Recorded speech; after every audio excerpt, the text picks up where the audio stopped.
If every spoon of rice you eat from a styrofoam box is toxic to your health and takes days away from your lifespan, would you still eat from it? Should we fix this problem through design? I think as designers it's really important to always be on top of sustainability and have it as one of our key values. I would say in the last decade, there's been a shift in thinking from linear product system to more circular design system. And it's this notion that we should not be just looking at designing a product, prototyping it, selling it, end of story. But rather we have to really look at the whole ecosystem in a more holistic manner, right from where was the material sourced from, is it farmed or produced in a sustainable way, right to how we produce it, how we sell it, and after the consumer use it, where does it get discarded, how do the cities manage the waste in that manner, and who should be responsible for this circular system. As we all know, Pulau Semakau, which is a landfill for all the toxic waste that's come from the incineration, is going to fill up in 2035. So there is urgency right now to reduce waste.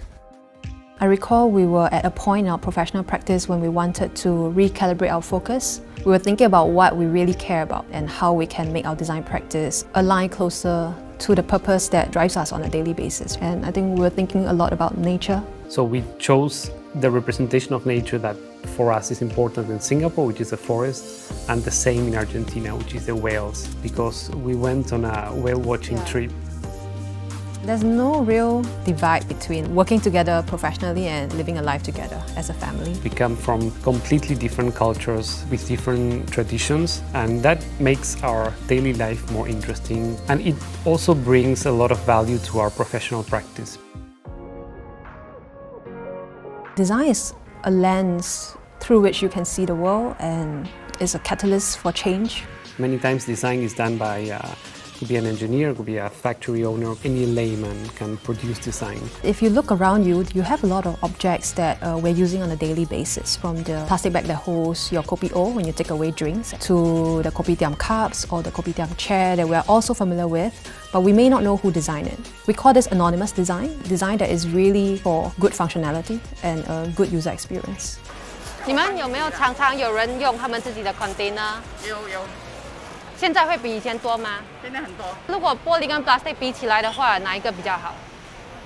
我们用的是plastic 比较好啦。哦，为什么 Why?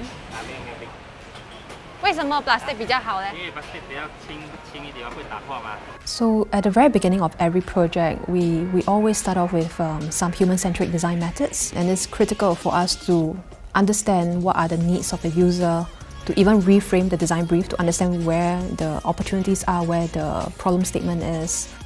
For this particular project, where we are redesigning food packaging to reduce single-use plastic, we went into the food centers, we were looking at gestures, behaviors around the way we eat, how we take away. We were also looking at the needs of not just the consumers, but also the food vendors, like the hawkers. How do they actually pack the food?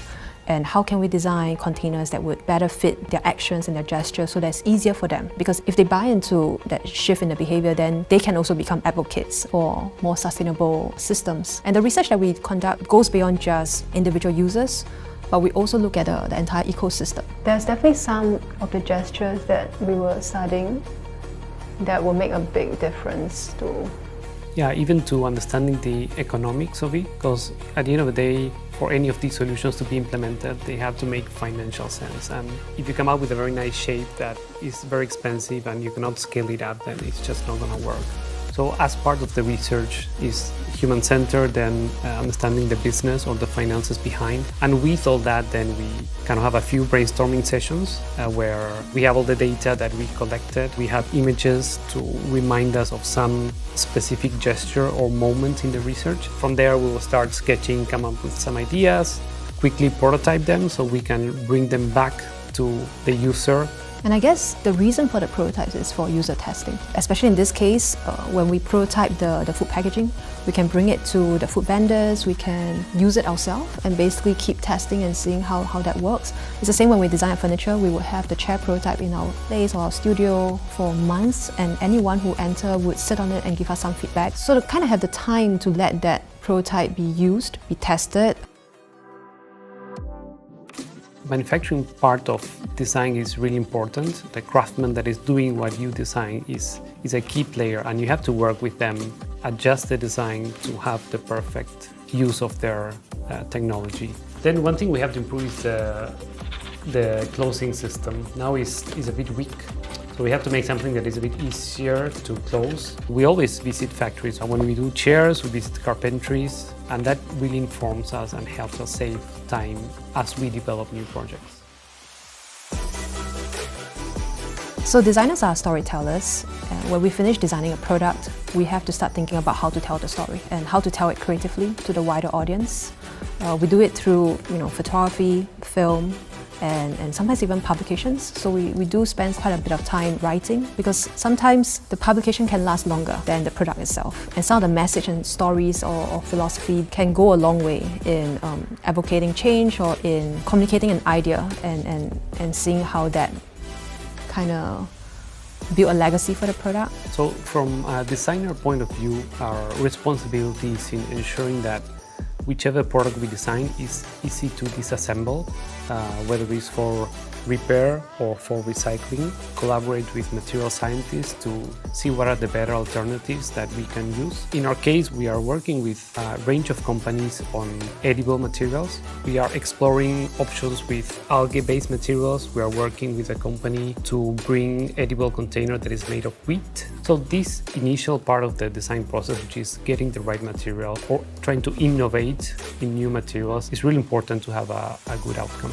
Yeah, I think designers play a very important role in designing for circular systems, because we understand how materials can be developed when we work with material scientists, how factories work, how productions work. We can understand what are the user needs or how can we design for user needs. And we also deal with the communication to the users when it comes to the products that we design. So we have that good overview, and that's why we can play the role very well as facilitators of the various stakeholders within this circular system. And I think this is a role that's very important for designers to play in the future. Our planet is not going to improve unless we take action. If you could advocate change through design, would you?